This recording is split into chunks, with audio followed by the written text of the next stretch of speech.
All body movements, simple and complex, are the result of the contractions of specialized structures, muscles. All muscular contractions are initiated by nerve impulses.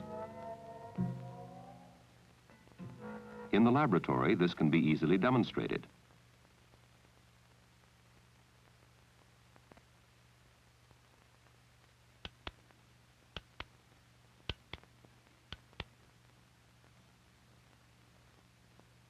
Applying an electrical stimulus directly to the muscle has the same result.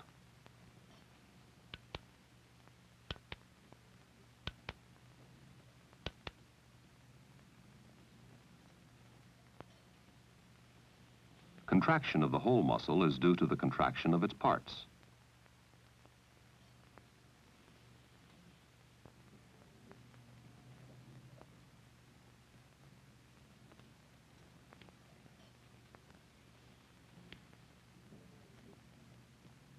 The muscle itself is made up of many individual strands, or fibers. Each fiber, when stimulated electrically, contracts. So the basic unit of muscular contraction is the single fiber. The contraction of the single fiber must be regulated if the work of the whole muscle is to be effective. Obviously, a relationship exists between nerve impulses and the subsequent contraction of individual muscle fibers. The exact nature of this relationship can be determined through the use of highly specialized equipment. Each muscle fiber is a single cell surrounded by a very thin membrane. What we want to know is what happens to this single muscle fiber when we stimulate it electrically.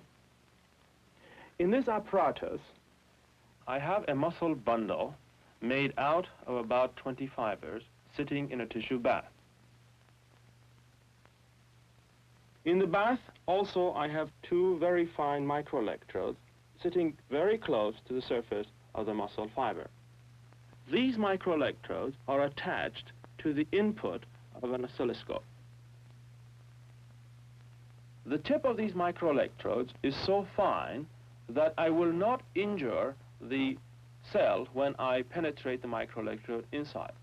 So I can record actually the electrical event within one single fiber in spite of the fact that there are other cells around this muscle fiber.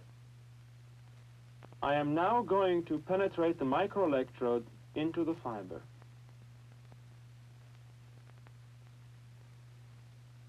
Now you see the upper line indicates zero potential or no potential at all between the two microelectrodes.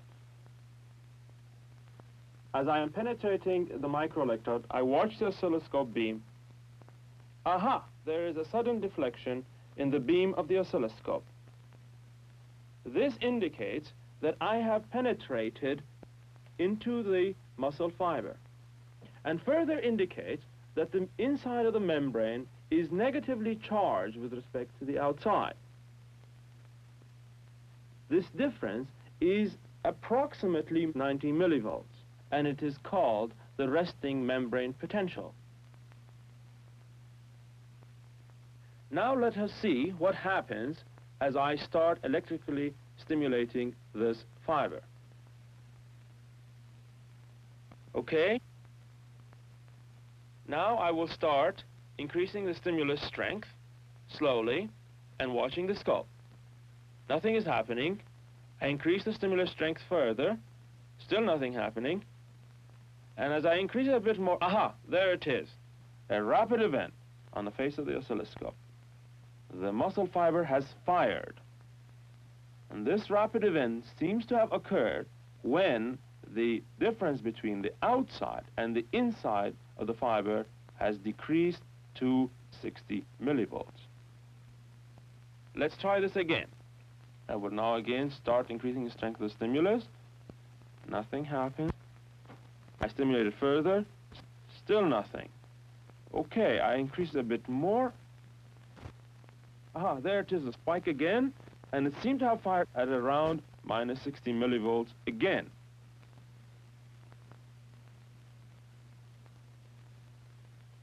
This firing of the muscle is called the action potential. This action potential is the signal for muscle to contract. It travels rapidly all over the muscle fiber and activates the muscle fiber instantaneously. This is an all or none response. In other words, a muscle fiber either contracts fully or not at all. Now let us see how this action potential relates to contraction. Now I'm going to put a second beam on the oscilloscope. The upper beam, as previously, is going to indicate the electrical activity. The lower beam, the contraction. So let us start by again stimulating the fiber and recording the electrical event and the mechanical contraction simultaneously. The muscle fiber fires and the contraction follows. Let me do this again. Notice that the electrical event precedes the contraction by a very brief interval, and that the electrical event is over before the contraction begins. What this means is that the stimulus only triggers the contraction. It's a little bit like turning on a light. Something happens between throwing of the switch and the coming on of the light. It's in fact during this short time interval that the mechanism of the actual contraction itself is activated. Keep in mind that in the living body, muscles are stimulated by nerves. One nerve cell may stimulate one single muscle fiber, or it may stimulate many cells. If only a few fibers are stimulated, the muscle contracts weakly. If a lot of fibers are stimulated, the muscle contracts strongly. And it's really the contraction of the single fiber, multiplied many times, that gives us the wide variety of movement.